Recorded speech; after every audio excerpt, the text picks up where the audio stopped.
Queridos, vamos abrir nossas Bíblias, vamos inicialmente abrir a escritura no livro de Salmos.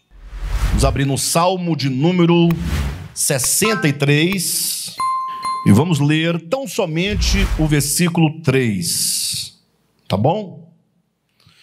Diz assim o texto bíblico: porque a tua graça é melhor do que a vida, os meus lábios te louvam. Diga amém. Você pode repetir com o seu coração, dizendo ao Senhor: porque a tua graça é melhor do que a vida, os meus lábios te louvam. Somente com uma visão clara acerca do que seja efetivamente a graça de Deus é que alguém pode declarar essas palavras em verdade, de coração, dizendo ao Senhor que a graça do Senhor é muito mais, é muito maior do que a própria vida, no caso do que a própria existência humana. Por isso o salmista podia dizer: então os meus lábios te louvam, lábios que louvam ao Senhor em virtude da sua graça, pela compreensão da graça de Deus, por saber que se não fosse a graça do Senhor, nenhum de nós poderíamos nem mesmo existir, que dirá outra coisa mais. Nós, desde a semana passada, começamos uma série intitulada A Triunidade de Deus e a Experiência da Salvação. Os irmãos já sabem qual é o meu ponto de vista acerca desse tema, no sentido que não temos aqui nenhuma intenção de debater ou de discorrer acerca da triunidade de Deus, da trindade divina. Isso aí deixa para os teólogos discutirem lá sem nunca chegar a lugar algum. Nós vamos buscar as coisas que são essenciais e pertinentes à salvação. Veja que o tema diz a triunidade de Deus e a experiência da salvação. Ou seja, nós estamos partindo do pressuposto de que o único e verdadeiro Deus, ele se revela, ele se manifesta e ele trabalha na história em prol da salvação do homem. Ou seja, a nossa experiência de salvação, ela passa por um conceito ternário, não é? Por um conceito, como nós começamos a dizer na semana passada, o amor do Pai. Hoje vamos falar sobre a graça do nosso Senhor Jesus Cristo. E na próxima semana, ou na próxima mensagem, vamos falar sobre a comunhão do Espírito Santo.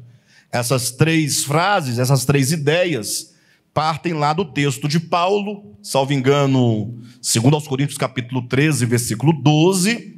Tem algumas versões que é capítulo 13, versículo 13, quando o apóstolo Paulo fala aquela doxologia, aquela palavra final, dizendo que o amor de Deus, o Pai, a graça do nosso Senhor Jesus Cristo e a comunhão do Espírito Santo estejam com todos. E todos dizem amém, né?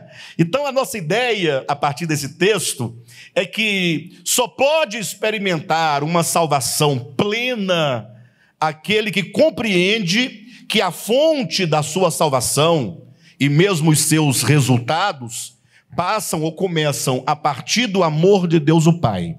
Quem não ouviu essa mensagem está lá na internet, os irmãos podem assistir, salvo engano não foi ainda editada, mas tem lá o vídeo de transmissão do culto, os irmãos podem ouvir a mensagem, entendendo que o amor de Deus o Pai é a fonte, né, da nossa salvação.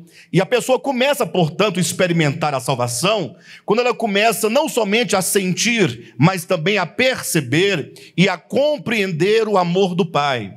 O amor do Pai é que nos atrai a Ele. Apesar que tem muitas pessoas que supostamente estão em direção a Deus, em direção a Cristo, mas talvez não foram movidas pelo amor de Deus.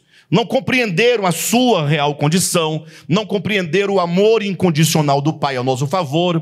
Pessoas que, sobretudo nos dias de hoje, ainda estão muito confusas em relação ao amor do Pai. Se esse amor é amor mesmo, há muitas dúvidas que são levantadas, muitos questionamentos, sobretudo de cristãos que estão cansados de ouvir mensagens baseadas todas no Antigo Testamento e levantam dúvidas acerca do amor de Deus. Então, quando você compreende o amor do Pai, que é o amor incondicional, então logo você começa a se sentir atraído por Deus, com um desejo profundo de conhecer mais e mais a esse Deus, né?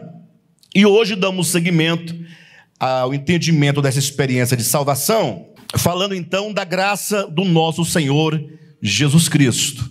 Ou seja, se o amor do Pai é a fonte da nossa salvação, podemos dizer que a graça do Senhor Jesus Cristo, em certo sentido, é a manifestação deste amor do Pai para com todos nós. E eu fiz aqui uma divisão para nós podermos melhor compreender o tema de hoje, apresentando a graça pelo menos em 4 aspectos importantes. Quando se fala da graça de Deus, você deve trazer à memória esses 4 fundamentos da graça. Você compreender a graça de Deus minimamente e assim poder descansar nessa graça do Senhor que é tão maravilhosa.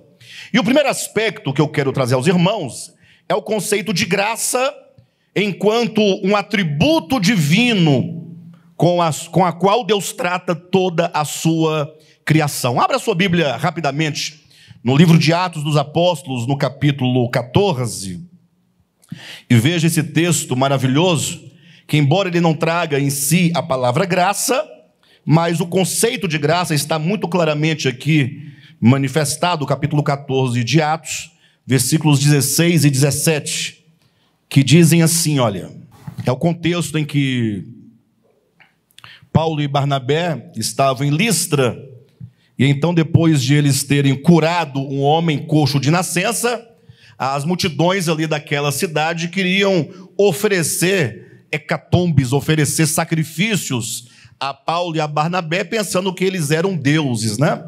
É nesse contexto, então, que Paulo declara as seguintes palavras que estão nos versículos 16 e 17. Eu vou ler o 15 para dar o segmento do entendimento. Senhores, por que fazeis isto? Ou seja, por que vocês estão aí aclamando o nome de Paulo e Barnabé, rasgando suas vestes, como se eles fossem deuses? Aí ele diz assim, nós também, nós Paulo e Barnabé, somos homens como vós, sujeitos aos mesmos sentimentos, e vos anunciamos o evangelho, para que destas coisas vãs, que é a idolatria, vos convertais ao Deus vivo, que fez o céu, a terra, o mar e tudo que neles há. Versículo 16, o qual, nas gerações passadas, permitiu que todos os povos andassem nos seus próprios caminhos. Contudo, versículo 17, não se deixou ficar sem testemunho de si mesmo, fazendo o bem, dando-vos do céu chuvas e estações frutíferas, enchendo o vosso coração de fartura e de alegria. Quero enfatizar o versículo 17, quando diz que Deus não se deixou ficar sem testemunho de si mesmo, fazendo o bem. Olha que expressão bonita para se referir a Deus, né? Deus, embora os homens antes de Cristo, nos tempos antes da maioridade, pudessem cada um andar segundo os seus próprios caminhos, me parece que hoje também não é muito diferente, cada um dos homens tomando o seu próprio curso, a sua própria história, mesmo ignorando a Deus muitas vezes rejeitando o evangelho, mas Deus sempre deixando ali o seu testemunho. Ou seja, os homens podem não conhecer a Deus. É verdade que muitos dizem que não conhecem a Deus porque nunca o viram. Este é um dos argumentos de muitas pessoas, e eu nunca vi a Deus, portanto não posso saber que se ele existe. Mas o texto bíblico diz que Deus deixou registrado na história a marca da sua pessoa, a marca dos seus atributos, deixou o seu testemunho, fazendo o bem a todos os homens. Não sei se vocês se lembram, mas um dos textos que nós lemos no finalzinho da mensagem de domingo passado, Mateus capítulo 5, versículos 38 a 45, quando é dito que Deus ama a todos os homens incondicionalmente. E aí a prova que o texto dá, palavras de Jesus, é que Deus dá o sol e a chuva a maus e bons. Que Deus não faz essa diferença, essa distinção moral que a religião costuma fazer. Lógico que Deus deseja que todos os homens sejam salvos, que eles conheçam a verdade, que andem em santidade, que andem em justiça, que andem em verdade, mas a despeito desse comportamento do homem, Deus, ele não nega a própria condição de vida para os homens. Deus derrama a sua chuva, Deus dá o seu sol a maus e bons indistintamente em todos os tempos. E agora o apóstolo Paulo confirma esta verdade dizendo que Deus deixou na história o seu testemunho fazendo-nos o bem. E esse bem a que Paulo faz referência é o que ele diz aqui, dando-vos do céu chuvas e estações frutíferas, enchendo o vosso coração de fartura e de alegria. Portanto, esse é um dos aspectos da graça de Deus. Graça enquanto bondade divina, graça enquanto dom, charis ou caris do grego, não é? Quando Deus dá de si mesmo, fazendo o bem ao homem, alimentando-o, dando a existência, dando alimento, dando todos os meios e condições. Nesse sentido, a graça de Deus, vista de um modo geral, é uma graça comum a todos os homens. Ou seja, todos os homens em todos os tempos, em todos os lugares, debaixo dessa graça divina, debaixo desse amor divino, debaixo desse cuidado paternal de Deus. A Escritura diz também em 2 Tessalonicenses, lá no capítulo 2, que vai chegar um tempo em que os homens, de tanto fazerem mau uso dessa graça divina, do sol, da chuva, dos rios, dos vegetais, do alimento, os homens vão destruindo a terra. Os homens estão destruindo a terra com as suas próprias mãos. De modo então que diz o apóstolo Paulo, ali já usando já um pensamento escatológico, diz que vai chegar um tempo em que essa graça comum será retirada da terra.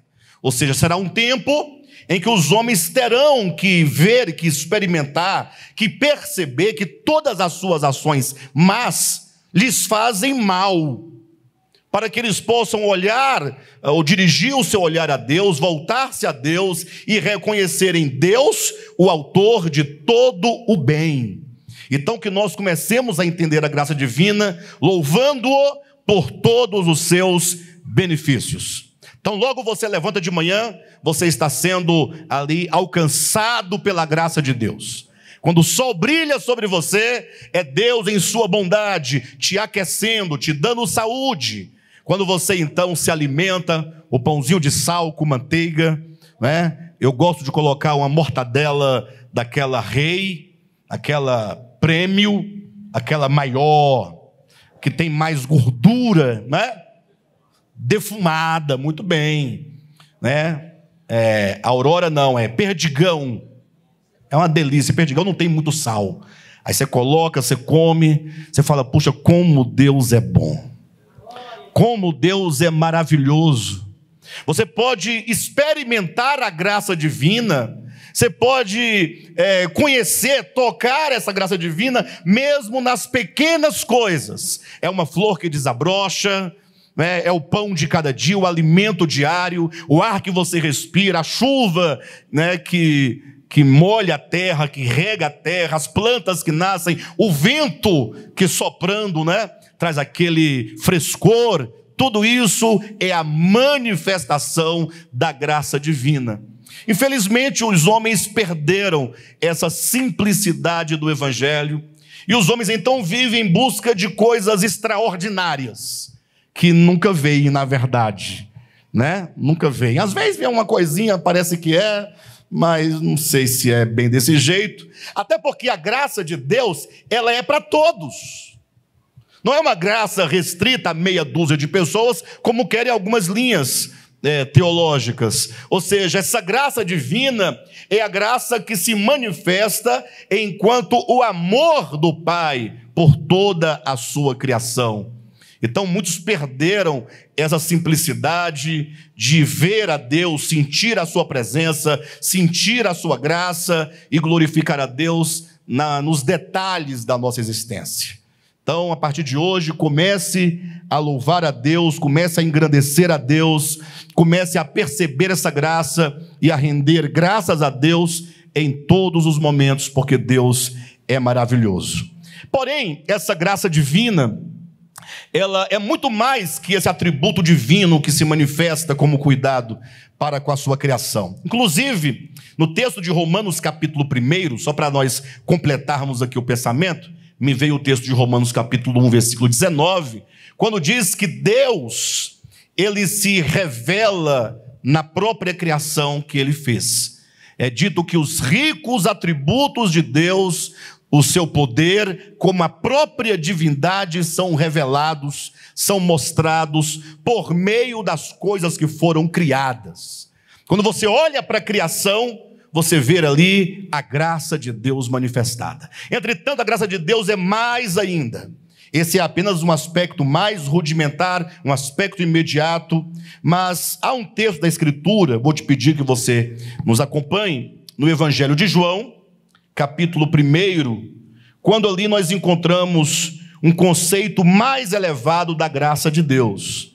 Capítulo 1, versículos 14, versículos 15, 16 e 17. A relação que é preciso que nós façamos é que cada ponto que nós abordamos, vocês vinculem este ponto ao tema que está sendo tratado. Ou seja, a triunidade de Deus, hoje falando o aspecto da graça do Filho, isso corrobora com a nossa salvação, com a experiência de salvação. E a salvação, ela passa por todos esses aspectos. O aspecto do reconhecimento, do amor de Deus, que como graça se manifesta em cuidado a nosso favor. Capítulo 1, versículo 14, 15, 16 e 17, nos apresentam aqui um novo aspecto dessa graça de Deus. Veja, leia comigo a partir do versículo 14. E o Verbo se fez carne e habitou entre nós, cheio de graça e de verdade, e vimos a sua glória, glória como do unigênito do Pai. Queridos, esse texto ele é extremamente importante quando o assunto é a nossa salvação. Infelizmente, muitos nunca leram esse texto, ou se leram, nunca compreenderam esse texto. E mesmo algumas pessoas tendo lido e supostamente compreendido, ainda não atentaram para o significado desse texto. Porque esse texto é uma chave que abre o discernimento da revelação de Deus acerca dos tempos, acerca da nossa experiência de salvação. Veja que o versículo 14, preste atenção, ele diz, e o Verbo se fez carne. Esse e, o Verbo se fez carne, este e dá um sentido de continuação, mas de conclusão. Porque ele vem dizendo desde o versículo 1 que no princípio era o Verbo estava com Deus, e o Verbo era Deus, e esse Verbo fez todas as coisas, sem ele nada do que foi feito se fez. Mas um dia, João, não o evangelista, mas João Batista, foi enviado como testemunha de que os tempos tão esperados, o tempo anunciado havia chegado. Era o tempo da encarnação do Verbo. O tempo em que o próprio Cristo de Deus, ele entra na história humana para se fazer homem. Queridos, e essa entrada de Cristo no mundo, essa entrada de Cristo na história, ela altera todas as coisas. Todo o entendimento que se vinha sendo construído até então, a partir da tradição do judaísmo, mediante a leitura da lei dos profetas, deve ser deixada de lado, para que você olhe a Deus numa nova perspectiva. Ele diz, e o Verbo se fez carne, cheio de graça e de verdade. Ou seja, o Cristo de Deus, ele vem cheio da graça divina, ele vem cheio do favor divino, ou seja, ele vem ministrar aos homens a graça de Deus no que diz respeito à salvação do homem. Não que antes não houvesse a graça de Deus, não. A graça de Deus não está limitada a uma dispensação, a um tempo. A graça de Deus, ela é ativa e ela existe desde que há Deus. Havendo Deus, sempre haverá graça. E nunca houve um tempo da história em que qualquer homem que seja tenha sido salvo, que não fosse pela graça divina. Somente a graça divina pode, de fato, salvar o homem, restaurar o homem. Acontece que, quando Cristo veio, ele veio depois de um período que a Bíblia chama de o ministério da condenação e da morte. Esse ministério, que era o ministério de Moisés, está lá em 2 Coríntios, capítulo 3, ele foi um ministério necessário. Ele poderia não ser necessário. Ou seja, o ministério da morte e da condenação, ou da condenação e da morte, ele não efetua nada absolutamente dentro do homem que mude a sua vida. Ou seja, ele poderia não haver esse ministério mosaico, esse ministério da lei, o ministério da condenação e da morte, mas foi preciso, pedagogicamente, para mostrar ao homem a sua real condição.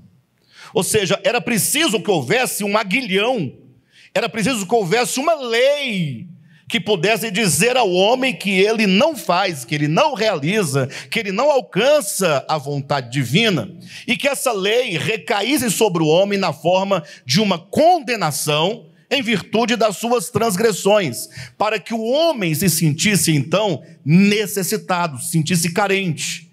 Então imagine que quando o Cristo de Deus veio ao mundo, Mateus capítulo 4, versículo 16, diz que os homens estavam mortos, estavam jazendo nas trevas do pecado, jazendo na morte, quando então a luz brilhou. Essa entrada de Cristo no mundo é a grande mensagem do Evangelho, como que diz, olha, o próprio Deus veio salvar o homem. Ele veio abrir um caminho no coração humano, um caminho na consciência humana, para que todos os homens possam agora retornar a Deus. Lembram de Gênesis capítulo 3, quando naquela narrativa mítica e simbólica de Moisés, é dito que quando o homem pecou, ele foi expulso do jardim, e que Deus havia colocado 2 querubins com espadas flamejantes, ali impedindo que se transitasse no caminho que levava à árvore da vida. Vocês lembram dessa porção? Muitos entendem essa porção equivocadamente, como que Deus estivesse dizendo, olha, vocês estão proibidos de ir à árvore da vida, não podem comer da árvore da vida, estão impedidos, estão proibidos. Essa é a ideia que dá quando você lê ali imediatamente o texto, sem muito recurso, sem uma leitura mais aprofundada no próprio texto e também comparando com outras partes da Escritura. Mas o fato é que ali, em Gênesis, nos mostra algo fantástico. Como que dissesse, quando o pecado entra no coração do homem, ou nasce no coração do homem, o pecado ele bloqueia a sua consciência, o seu coração, ele cria um distanciamento, impedindo que o homem se aproxime de Deus. É o que diz lá em Isaías capítulo 59, são os vossos pecados que vos impedem de se aproximar de Deus. As mãos de Deus não estão encolhidas para que ele não possa abençoar. Em outras palavras, as mãos de Deus estão sempre estendidas. Deus nunca proibiu, Deus nunca impediu, Deus nunca privou o homem da sua presença, da sua pessoa, das suas bênçãos. Mas são os nossos pecados que nos impedem, que nos afastam de Deus. E então agora esse homem incapacitado na sua consciência, devido às trevas do pecado, de se voltar a Deus, de cruzar esse caminho que leva à árvore da vida, esse homem precisava de quê? De que um caminho fosse aberto dentro dessa consciência humana. Aquilo que o pecado bloqueou, aquilo que o pecado selou, aquilo que o pecado agora impediu, isso fez Deus quando enviou o seu Filho. Ele se fez homem, ele se fez carne, para dentro da humanidade agora abrir um novo e um vivo caminho. Esse Cristo, quando veio ao mundo, diz o texto, ele veio cheio de graça e cheio de verdade. A verdade está mais para a questão das realidades espirituais que se encontram em Deus e se encontram dentro do nosso espírito. E essa graça, que é cheio de graça, fala então de todo o amor, de todo o favor divino a todos os homens. Esse é o versículo 14, que ele veio cheio de graça e cheio de verdade, e vimos a sua glória, glória como do unigênito do Pai. Mas veja o versículo 16. Porque todos nós temos recebido da sua plenitude, e graça sobre graça. Versículo 17, né?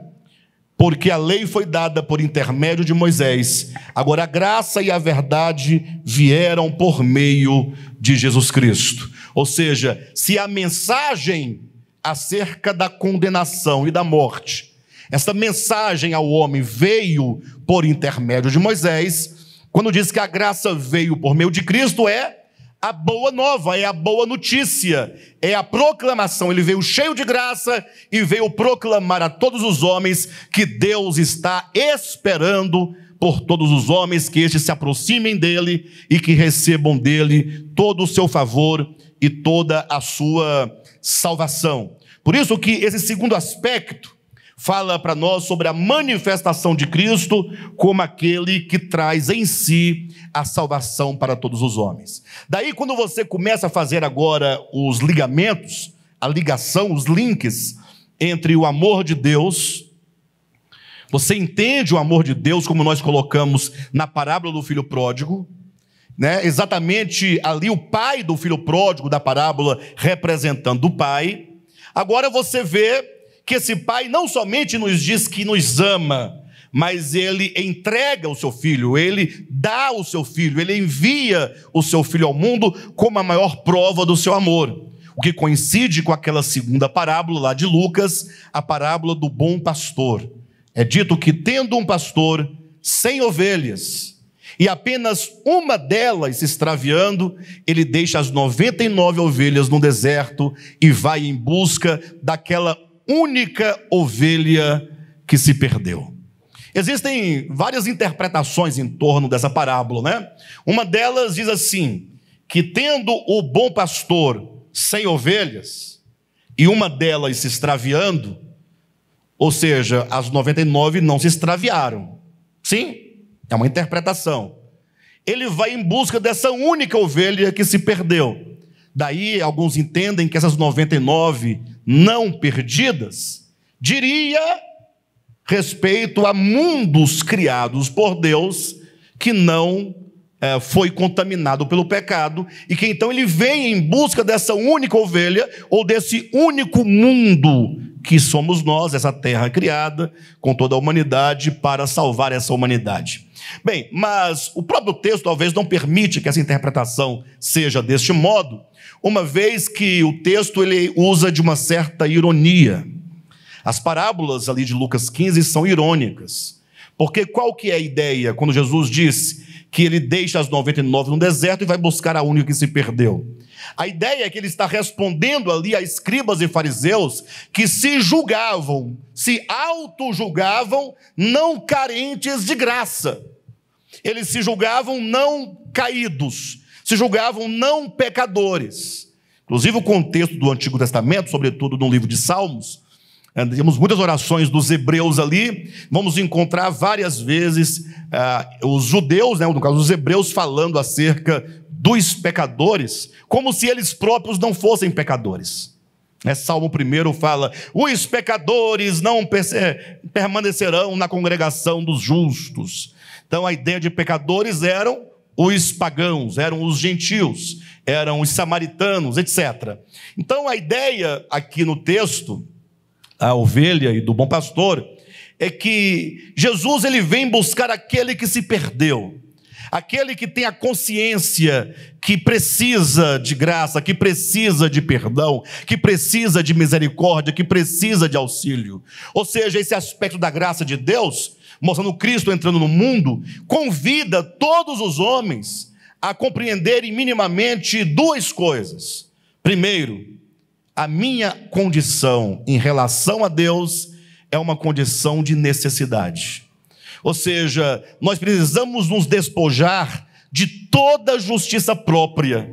E olha que a justiça própria é um mal, né, que persegue o povo de Deus desde os tempos antigos. Eram os judeus que tinham a presunção de que de nada precisavam, se consideravam o povo eleito, o povo santo, o povo separado, que tinha o templo, que tinha a lei, que tinha os sacerdotes, que tinham os sacrifícios. de modo então que eles se julgavam não carentes de graça de Deus, mas julgavam que eles eram pessoas adequadas, eles tinham um alto senso de justiça muito elevado, de justiça própria, razão porque mataram o Messias. Entra na história da igreja, e tão logo, a partir do quarto século em diante, a ideia de justiça própria, mais uma vez, entra no seio da igreja para nunca mais sair, pelo menos até o dia de hoje.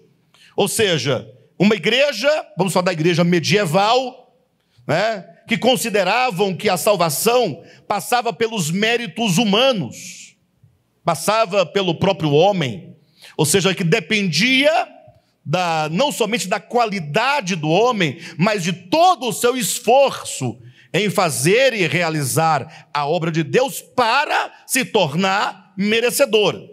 Cuidado, porque a ideia da graça não é que você não deva fazer mais nada porque tudo é graça, tudo é de graça. Não, a ideia é que aqueles que têm esse alto senso de justiça própria, eles pensam que para serem merecedores, precisam fazer algumas coisas que os tornem dignos dessa graça. Ou seja, se você não procede, você não é merecedor da graça. Mas se você realiza, você se torna merecedor dessa graça. Mas aí veio a reforma protestante. E aí me parece que agora ia tomar outra direção, porque ela veio tocando nesses aspectos fundamentais de que a salvação é pela graça, etc, tal.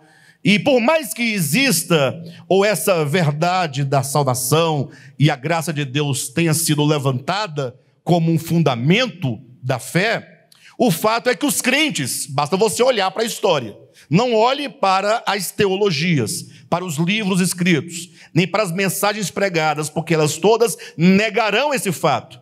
Olhe para a experiência humana e você vai perceber quantos cristãos eles estão de fato despojados de todo orgulho e presunção de salvação. Ou seja, pregando a graça de Deus, se orgulham de serem salvos pela graça, em detrimento àqueles a quem eles julgam não terem acesso a essa graça. Se orgulham de sua santificação pessoal. E quando então o homem tem algum tipo de orgulho, de preciosismo acerca de si mesmo, ele nesse momento está totalmente decaído da graça. Ou seja, o homem se priva da graça de Deus quando ele dá lugar ao orgulho, quando ele dá lugar à presunção, quando ele julga acerca de si merecedor, ou ele julga estar numa condição melhor do que a do outro. Olhe para mim, por favor, e pense comigo essa questão tão grave que eu vou dizer agora para vocês. Pense, reflita, responda para você mesmo. Como é que o cristianismo, estou falando de organizações, como é que as organizações religiosas, protestantes, evangélicas, olha para o pecador? No primeiro momento ele olha porque ele quer ganhar o membro, né? Ele quer ganhar a alma para Jesus. Então ele vem com aquela conversa mole, né? Porque Jesus te ama, venha como estás, porque ele morreu por você e tal. Vai todo aquele proselitismo. Quando ganha, agora esse indivíduo na igreja, ele tem a obrigação, ainda que latente, né, ainda que de modo silencioso, de ser um cristão à altura da doutrina, à altura dos dogmas, à altura daquele segmento doutrinário, porque no dia que ele não fizer, mas não cumprir com aquele regulamento, toda a igreja olha para ele já com um olhar de acusação. Daí porque muitos são excluídos, muitos são expulsos, muitos não são aceitos. É lógico, eu sei todo o argumento, porque de lá eu já vim. Tudo isso que eu estou falando eu já pratiquei na minha vida, inclusive enquanto líder de igreja. Vem aquele argumento dizendo, não, mas é porque a igreja tem que ser uma igreja santificada. E aqui está o grande problema. É verdade que nós temos que nos santificar, mas a santificação que vem do Espírito Santo, que acontece na medida em que o Espírito Santo vai separando dentro de nós as coisas que são mundanas das coisas divinas. Essa é uma operação que só o Espírito Santo pode fazer. Santificação só pode realizar aquele que é o santo. Não é o Espírito Santo? Quem é que santifica? É o Espírito Santo quem realiza essa obra que acontece dentro do homem. Mas quando então é colocado de modo mecânico, de modo que agora cada um tem que proceder vestindo essa roupa, comendo essa comida, né? Procedendo desta maneira e não daquela, não fazendo isso nem fazendo aquilo, gera agora naqueles que cumprem, que estão dentro desse padrão, um senso de justiça própria.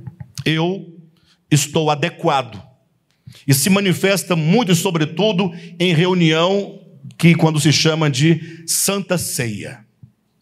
Quem é que pode comer daquele pãozinho e beber daquele suquinho? Só os santos, né? Só os adequados. Os irmãos imaginem, uma das decepções que eu tive na minha juventude em relação às igrejas evangélicas, se bem que eu tive muitas, mas nenhuma delas, pela graça de Deus, me impede de continuar servindo a Cristo. Eu não lanço a responsabilidade nos problemas que eu tive. Mas eu estava afastado do Evangelho. Não é? Aqueles moldes que os irmãos conhecem, desviado da igreja. Eu estava desviado, no mundão, como dizem, né? Eu só bebia muito, cantava muita música sertaneja, mais nada. Algumas coisas mais também, mas coisas básicas, né? A juventude faz parte da idade, etc., né? E um dia, rapaz, me bateu-se no coração um desejo de voltar para Jesus, não é? Voltar para Jesus. Vocês entendem o que eu estou falando, né? Quem já foi de lá sabe o que eu estou dizendo. E aí, aquela coisa no coração, aquela nostalgia, aquela saudade de Jesus. Eu falei, rapaz, eu vou voltar para a igreja hoje. Decidi voltar para a igreja hoje. Vou voltar. Tomei meu banho, me arrumei. Aí, quando eu ia saindo para voltar para Jesus, que era o meu entendimento, era esse. Falei, mas eu vou voltar para onde? E qual é a igreja que eu vou? Porque eu não tinha igreja. Aí lembrei, a igreja da minha mãe. Porque todo filho desviado, quando quer voltar, lembra da igreja da mãe, que é a referência. Eu morava na QNP 5, do setor P-Norte. Minha mãe congregava na QNP 9, na quadra ao lado. Conjunto P. Tinha lá uma igreja das Assembleias de Deus. Falei, pronto, eu vou para lá, entro no culto, sento, né? Ouço a cantoria toda, a mensagem, no final, quando perguntarem quem quer aceitar Jesus, eu levanto a mão e vou lá. E resolvo o meu problema com Deus, né? Segundo o meu entendimento. Mas quão inocente eu era. Não sabia que aquele dia era dia de Santa Ceia. Não me falaram que era dia de Santa Ceia. E chego lá, cheio de carro na frente, lá do galpão deles. Vou devagarzinho, não tinha obreiro na porta, a porta fechada. Eu sabia que tinha gente, tinha muitos carros à frente. Fui empurrando a porta para entrar. O diácono olhou assim pela brecha, falou, pois não? Eu falei, eu quero entrar, eu preciso entrar. Falou assim, infelizmente hoje não dá para você. Hoje é o dia da ceia do Senhor e só os membros podem participar. Aí sabe o que eu falei? Bem, se Jesus não me quer, tem muitos bares que me querem. Aí voltei para beber mais Drea. Eu bebia Drea na época. Quem não sabe que a Drea é um cunhaque, né? Resseca tudo por dentro, acaba com sua vida, com o seu... Você vai ficando seco, ele vai queimando, vai destruindo. Mas, inclusive, meu apelido era Dreia. Apelido era Dreia, porque eu secava uma garrafinha de Dreia assim, brincando, numa rodinha e tal, daqui a pouco, acabava. Não, era cowboy mesmo. Cowboy é seco, não seco, pá. Você colocava coca, né? Não, eu sempre fui determinado. É para pecar, peca direito. Colocar Fanta. Poxa, você, o Cádimo. Não, eu colocava Fanta. Para, Coca-Cola. Não, quando você coloca Fanta é Wi-Fi, né? Bem, de todo modo era seco mesmo, assim, era para tratar, né? Minha mãe dizia assim, o pecador sofre. Como o pecador sofre. Bem, mas para os irmãos terem uma ideia de como as coisas são. Ou seja, é um senso de justiça de que o pecador, coitado, visto, entendido, interpretado como pecador, não tem acesso a nada, né? Agora, o pior é que tem alguns irmãos que estão de punição, estão de disciplina, como dizem no banco, e eles ainda vão nesse dia e ficam lá sentados para a sua própria vergonha e abaixa a cabeça, não olha para ninguém para ver se ninguém lhe nota, mas ele não pode comer aquele pãozinho, nem pode beber aquele suquinho, porque somente os que estão habilitados podem fazê-lo. Como deveria ser o contrário, aquela mesa ser um convite para que todos se aproximem e encontrem redenção em Cristo Jesus. Porque o terceiro ponto que eu estou apresentando aos irmãos da graça, o primeiro como atributo divino, né, que Deus utiliza para o cuidado da sua criação, o segundo dessa manifestação de Cristo como graça para todos os homens, e o terceiro como o conceito próprio da palavra graça enquanto favor imerecido. Ou seja, a cruz é um convite, é um chamamento, para que todos os homens se aproximem e encontrem em Jesus perdão de pecados. Paulo foi muito feliz ao receber aquela grande revelação que diz, porque Deus estava em Cristo. Deus estava em Cristo. Olhem para a cruz, olhem para o crucificado. Qual é a mensagem que isso nos traduz? Qual é a mensagem que você vê, lê, ouve, percebe ao olhar para o crucificado? Porque Deus estava em Cristo.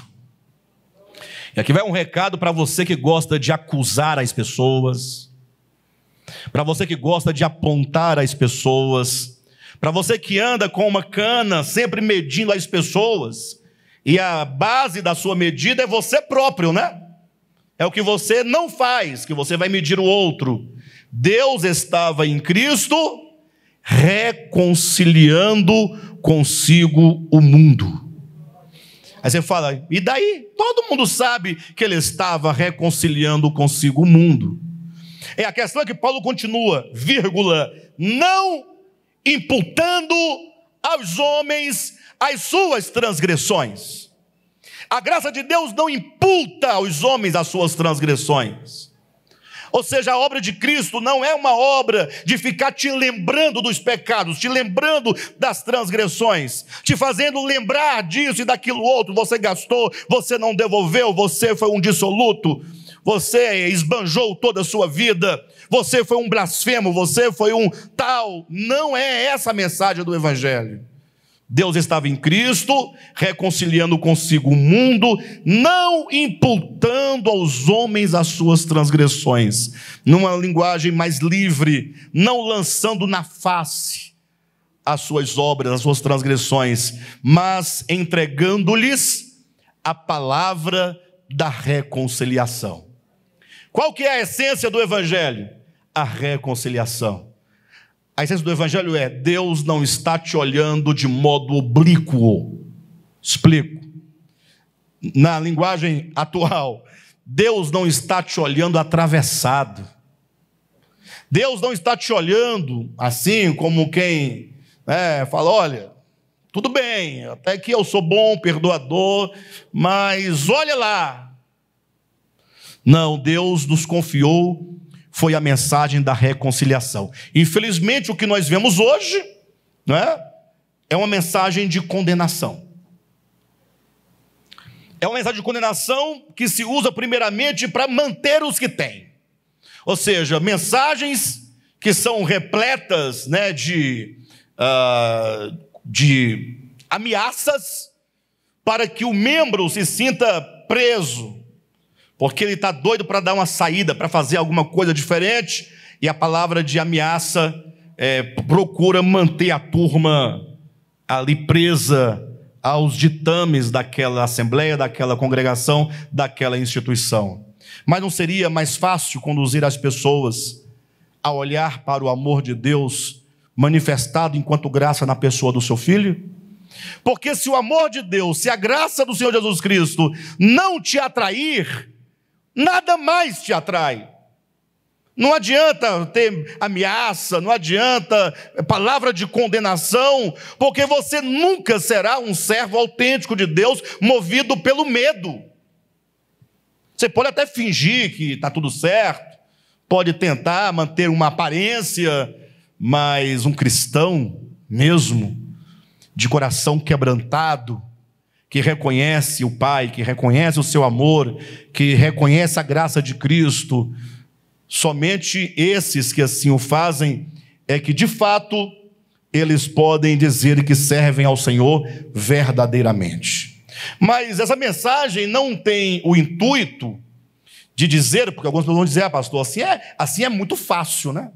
Assim fica fácil demais. Você prega o amor do Pai, a graça do Filho, fica fácil. Ou seja, eles acham que nós estamos pregando um caminho fácil.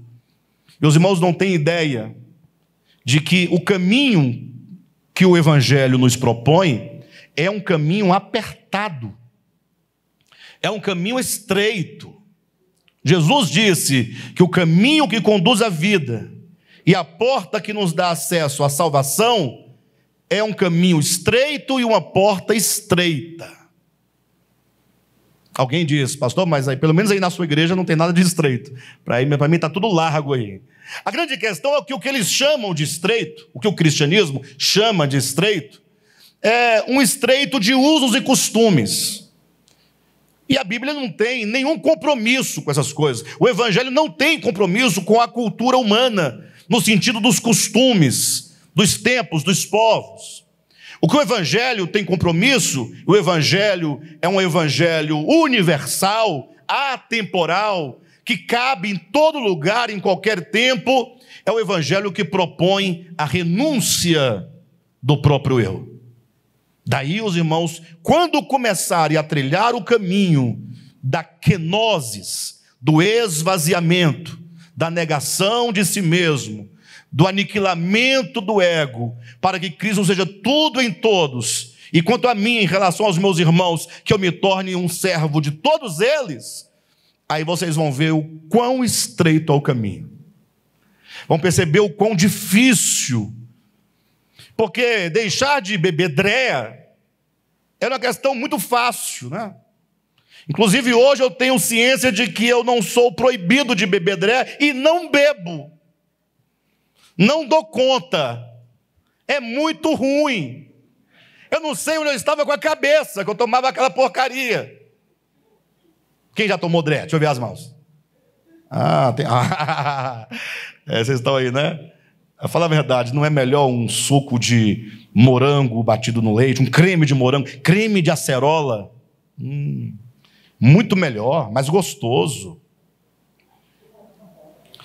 Por isso você colocava coca, né?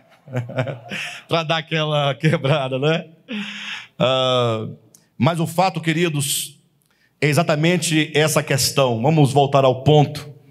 É que nós precisamos de compreender de uma vez por todas que nós não somos senhores de ninguém e que comecemos a entender a graça divina enquanto um favor imerecido. Graça é favor imerecido. Quem aqui deseja pela graça de Deus?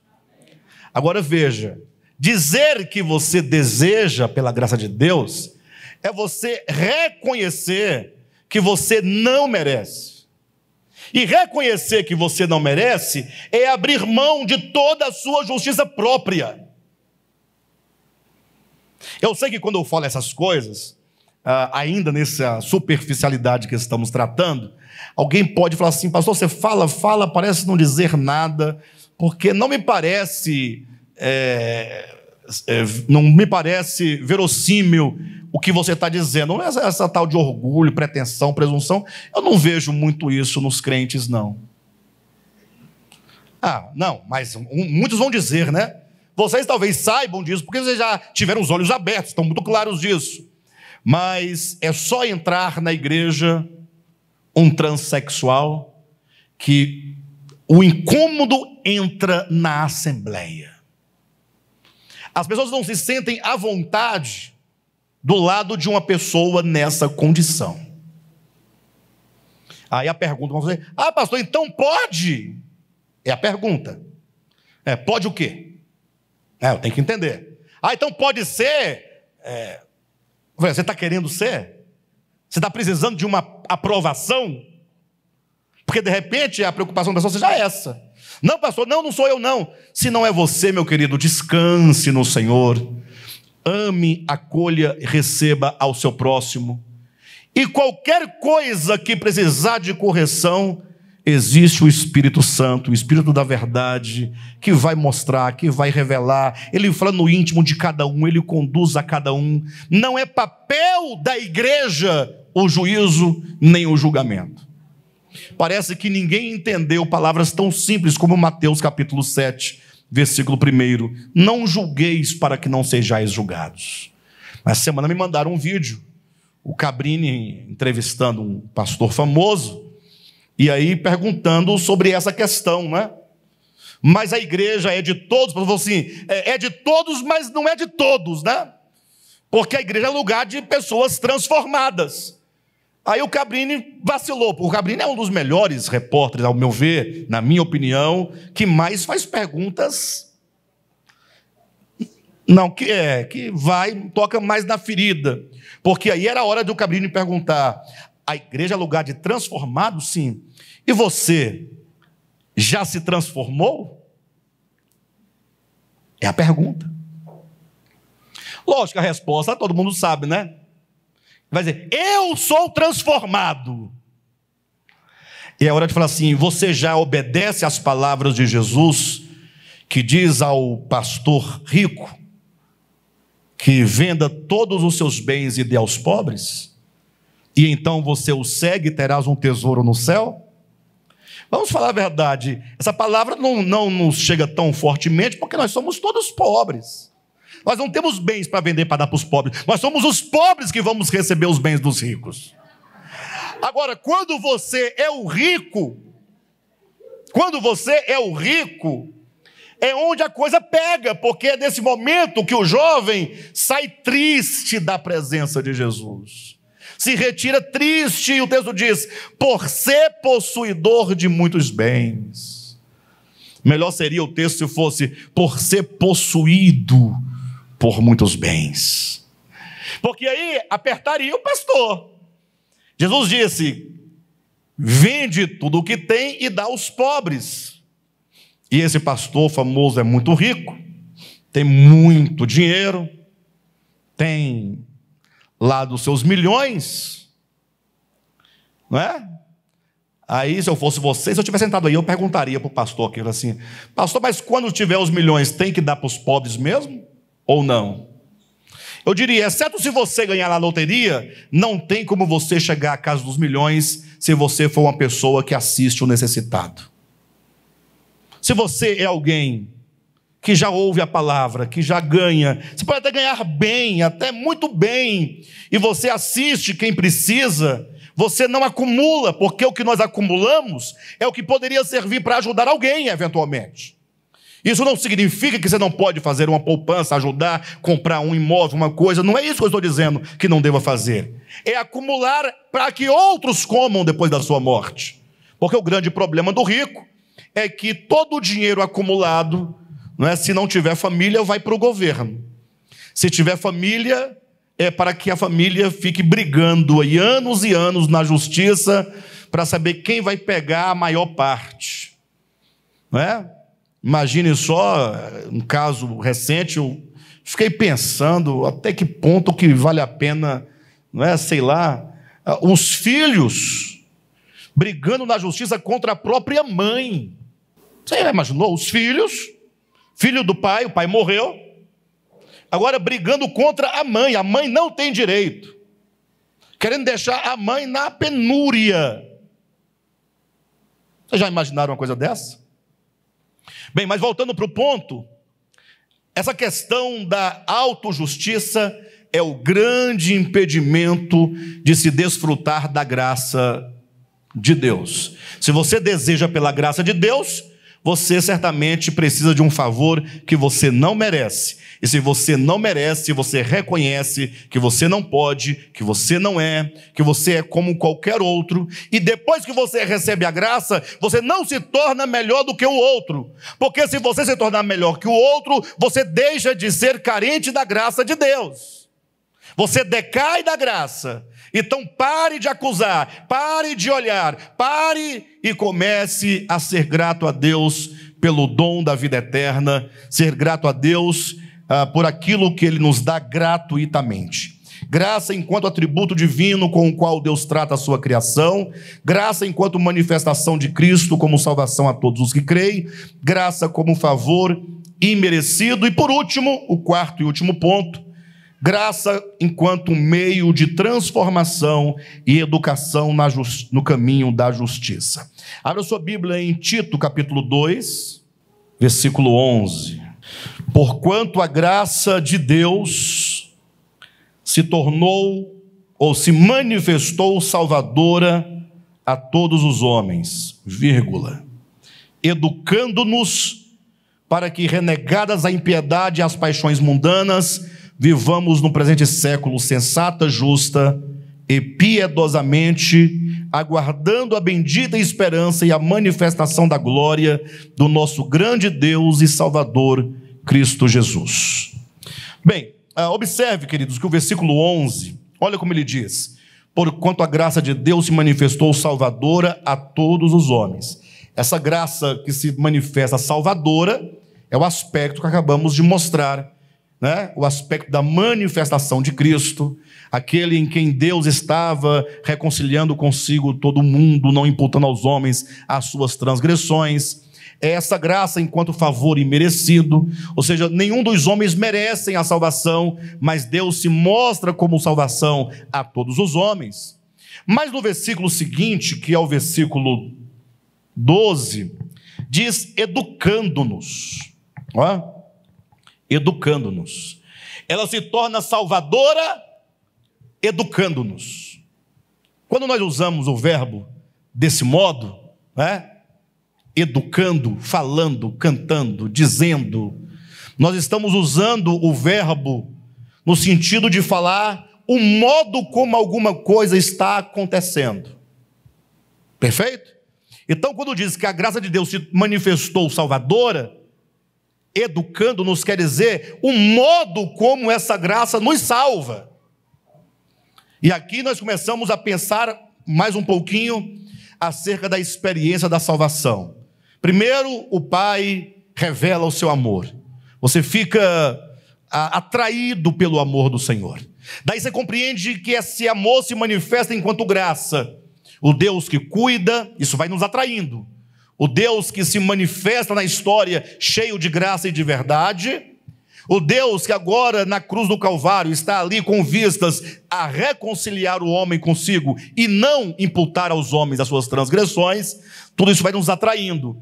E então ele diz, e esta salvação que assim se manifesta, ela nos salva, nos educando no caminho da justiça.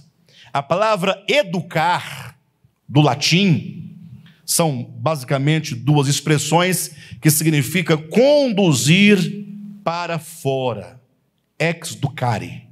Conduzir para fora. Então entenda que a graça de Deus não é simplesmente um favor imerecido que te abandona ou à mercê das suas fraquezas ou à mercê da sua justiça própria. Porque é assim que acontece. Ou o indivíduo entende que não pode nada e cai fora e vai, não dá certo, não consigo fazer o que os crentes fazem. Ou então leva o indivíduo a uma justiça própria, que agora ele pensa que porque ele não veste short, não veste bermuda, não vai à praia, não vai ao cinema, não toma Andréa, ele pensa que agora ele é melhor que os outros. São dois extremos do erro. Então a graça de Deus, ela nos toma pelas mãos. Ou seja, a graça enquanto o próprio Deus, o Espírito da verdade que nos toma pela mão e agora vai caminhando conosco, nos ensinando, não é? Todos os passos que nós devemos dar pelo poder e ajuda do Espírito Santo, com vistas a cada dia nos aproximarmos mais da casa do Pai. Então ouça em nome de Jesus, Se você é alguém que compreendeu o amor do Pai, se você é alguém que compreendeu a graça divina, pelo menos até o estágio da palavra da reconciliação, você precisa continuar a sua experiência de receber graça sobre graça. Você tem que continuar o caminho da experiência dessa graça, que agora ela vai nos educar na verdade. Mas veja que o que vai te educar na verdade é essa graça divina. Não é um pastor que se sente melhor que os demais, não é um pregador que se julga santo, porque ele jejuma, porque ele vai ao monte, porque ele faz isso, aquilo, outro. Não. A maneira do Senhor cuidar da sua igreja, isso deve ficar muito claro para nós, é por meio do ministério da palavra. Então, uma igreja sadia tem um ministério da palavra forte, de modo que quando nós nos reunimos para ouvir, para sermos ministrados por essa palavra da verdade. E essa palavra da verdade vai entrando no nosso coração na medida em que você se torna acessível a essa palavra. Na medida que você abre os ouvidos e fala: Senhor, fala comigo. Senhor, eu quero que essa palavra molde meu coração. Ou seja, nós não podemos estar nem passivos diante da ministração, e tampouco devemos nós estar resistentes na hora da palavra. Devemos ouvir a palavra como quem fala: Senhor, eu preciso de ser transformado pela tua graça. Eu preciso de ser educado pela sua graça. Meus queridos, e eu vou ser sincero para vocês, tudo aquilo que for necessário que aconteça no seu coração, o Senhor vai revelar a você. O problema é que os líderes pregadores, os pastores, eles assumiram o lugar do Espírito Santo. E aí eles acham que eles já sabem de tudo que tem que ser mudado, por isso são capazes de fazer suas cartilhas. Tem uma cartilha, faça isso, isso, aquilo, outro, está tudo certo. Mas quando o Espírito da verdade fala conosco, e ele fala individualmente, é como está em Hebreus capítulo 4, versículo 12. A palavra de Deus, que é o próprio Cristo de Deus, é mais afiada do que qualquer espada de 2 gumes. Você é sincero para com Deus? Você deseja que esse Cristo palavra, essa palavra espada, entre no teu ser? E na medida que esse Cristo vai trabalhando enquanto palavra dentro de nós, diz o texto de Hebreus que ele vai separando. A função da palavra é separar. Separar é o mesmo que santificar. A palavra vai entrando e vai separando juntas e medulas. Essa é uma linguagem figurada para dizer que essa palavra ela é tão eficiente, ela é tão eficaz, que ela penetra em lugares que você jamais pensaria que poderia haver alguma coisa ali no meio. Ou seja, ele vai nos lugares mais difíceis que você jamais pensou, que você não conhece, e ele vai chegar ao ponto de separar alma e espírito. Os irmãos têm ideia da dificuldade de separar alma e espírito? Essa dificuldade é tão grande que mesmo no âmbito acadêmico a discussão não acaba quando o assunto é alma e espírito. Pastores, pessoas estudadas e inteligentes, que na hora de defender acha que o espírito é a alma é o espírito, é difícil separar até na teologia, imagine separar na prática. Ou seja, o espírito, palavra, ele vai entrando e vai separando o que é espiritual do que é da mera alma. Porque muitas coisas que estão dentro de nós, que nós julgamos ser espirituais, pode ser um mero orgulho da sua alma. É somente a sua alma achando que está tudo certo. Vem o Espírito de Deus, vem a palavra de Deus e vai separando alma e espírito, juntas e medulas. E quando você pensa que já alcançou tudo, é dito, e ela é apta para discernir os pensamentos e os propósitos do coração. Imagine que o seu coração, de onde procedem as saídas da vida, me parece que o próprio coração de onde procede as saídas da vida, ou o coração de onde procedem os furtos, os homicídios, os adultérios, que Jesus fala em Mateus capítulo 15, ou Marcos capítulo 7, já é difícil de você acessar esse coração. Quem é que acessa o coração e começa a sondar o próprio coração? É difícil, né? Salvo engano, Provérbios capítulo 20, versículo 26, diz que o Deus é aquele que coloca o espírito do homem dentro dele, e esse espírito do homem é o que esquadrinha todo o seu ser, e é capaz de discernir, portanto, o coração humano. Jeremias capítulo 17, versículo 9, versículo 10, disse que é o Espírito de Deus, é o próprio Deus, quem esquadrinha o coração do homem. Ou seja, nem o seu próprio coração você é capaz de esquadrinhar. Você é capaz de discernir. Ou seja, você procede deste modo e não daquele modo. Por qual motivo? Você sabe por quê? Talvez você diga assim, não, porque eu tenho ética. Não, porque eu tenho moral. Não, porque eu sou cristão. Mas será que você não faz isso por esses motivos mesmos? Será que não tem uma intenção por detrás disso? Ou seja, se nós não somos capazes de discernir nem o próprio coração, agora imaginem a eficácia e a eficiência da palavra de Deus. Ela é apta para discernir os pensamentos do coração. O seu coração tem pensamentos a priori, que lá de onde você jamais imagina, determina o seu modo de agir e de proceder, e você julga que faz aquilo ou aquilo outro por qualquer motivo e não sabe a devida razão. A palavra de Deus é apta para discernir os pensamentos e discernir os propósitos do coração. Por isso e por esse motivo, é que ninguém está habilitado para julgar absolutamente ninguém. Porque você não acessa o coração da pessoa. Você não acessa o próprio coração. Como é que você vai acessar o coração do outro? E agora, esse que julga, que penetra, que discerne, que sonda o nosso coração, que discerne os pensamentos e propósitos do coração, é a palavra que, conforme o versículo seguinte do capítulo 4 de Hebreus, que no caso é o versículo 13, diz, e diante dele, é diante dessa palavra, é diante desse Cristo, que todos nós,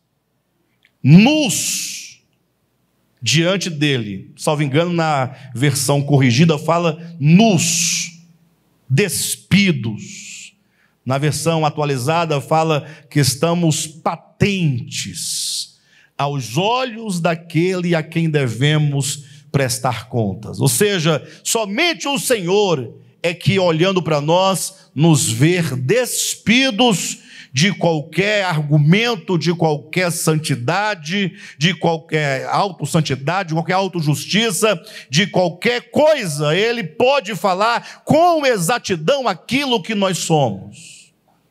Todos nós estamos despidos, estamos patentes diante dos olhos daquele a quem devemos prestar contas. Por isso é que nós carecemos da graça de Deus para nos educar. Senhor, nos educa na justiça, nos educa na verdade, nos educa nos teus caminhos. E quando você, meu irmão, começar a pedir isso para o Senhor, a sua vida no primeiro ano, 2 anos, 3 anos, vai virar um rebuliço só. Porque talvez já tenha até passado por esse tipo de situação. Porque a luz, quando começa a bater, ela começa a mostrar muitas coisas que você nem sonhava que estava aí dentro. E está. Mas se você confia no Senhor, Ele está contigo, você não vai naufragar. é só um rebuliço necessário. Sabe quando você vai se mudar de residência? Eu me mudei recentemente de residência e pensa numa tribulação que é mudar. Primeiro, quando você começa a empacotar, encaixotar as coisas, você começa a descobrir um tanto de lixo que você guardava. Né? Você guardava um tanto de coisa, tranqueira, tudo escondido. Quando você convida alguém que chega, ninguém vê nada, vê tudo arrumadinho. Quando começa a tirar o guarda-roupa, as coisas, vai desmontando, vai tirando, vai encaixotando, um tanto de coisa que não serve para nada. Ou mudar de residência é um sofrer, uma mudança, uma transformação, causa muito tumulto. Para tirar depois, para colocar no lugar, mas o resultado é bom. Então as nossas mudanças que nós sofremos, também causa uma agitação, causa um desconforto, mas o resultado virá. Nós precisamos de ser curados pela graça de Deus, transformados pela graça de Deus. Quando essa graça nos transformar, nós vamos atingir o que se chama na Escritura de a comunhão do Espírito Santo. Esse é o tema que nós vamos tratar na próxima mensagem desta série. A comunhão do Espírito Santo. Os irmãos não têm ideia o que nos espera. Vamos manter nosso coração aí fervoroso, aguardando pela próxima ministração. Amém?